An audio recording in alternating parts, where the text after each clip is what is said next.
हिरमा देवा दामोदर की घेराबंदी, पहाड़ पर 300 नक्सली और नीचे करीब 5000 जवान। छत्तीसगढ़ की जंग अब निर्णायक मोड़ पर। तो नमस्ते, मैं हूं सोनी और आप देख रहे हैं वयम छत्तीसगढ़। छत्तीसगढ़, तेलंगाना और महाराष्ट्र की सीमा पर सुरक्षा बलों ने ऐसा ऑपरेशन शुरू किया है कि जो अब तक का सबसे बड़ा ऑपरेशन माना जा रहा है। करीब 5000 जवानों ने मिलकर नक्सलियों को चारों तरफ से घेर लिया है। ये वही नक्सली हैं जो सालों से हिंसा फैलाकर आम लोगों को और जवानों की जान ले रहे हैं। अब इस बार फोर्स ने नक्सलियों के गढ़ में घुसकर उन्हें पकड़ने की ठानी है। पहाड़ियों पर करीब 300 नक्सली छिपे हुए हैं। इनमें से सबसे खतरनाक नाम हिरमा देवा दामोदर जैसे टॉप कमांडर्स की है। इनके साथ पूरी बटालियन है। बताया जा रहा है कि अब नक्सलियों के पास खाने पीने का सामान भी बहुत कम बचा है। ऊपर से चारों तरफ से फोर्स ने घेराबंदी कर दी है।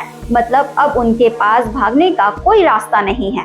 फायरिंग लगातार जारी है। जवान एक एक करके पहाड़ पर चढ़ रहे हैं। वहीं नक्सली ऊपर से फायरिंग और आईईडी ब्लास्ट कर रहे हैं। ड्रोन और हेलीकॉप्टर से पल पल की निगरानी की जा रही है। खबर है कि नक्सलियों ने चारों तरफ बम बिछा रखे हैं ताकि फोर्स ऊपर न पहुंच सके। तो क्या ये ऑपरेशन नक्सलवाद के खात्मे की ओर आखिरी कदम होगा? केंद्रीय गृह मंत्री अमित शाह ने पहले ही कहा है कि 2026 तक देश को नक्सलवाद से पूरी तरह से मुक्त करना है।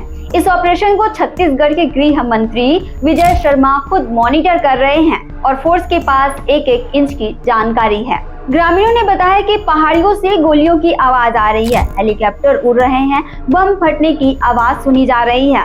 ये बताता है कि ऑपरेशन कितना खतरनाक और बड़ा है।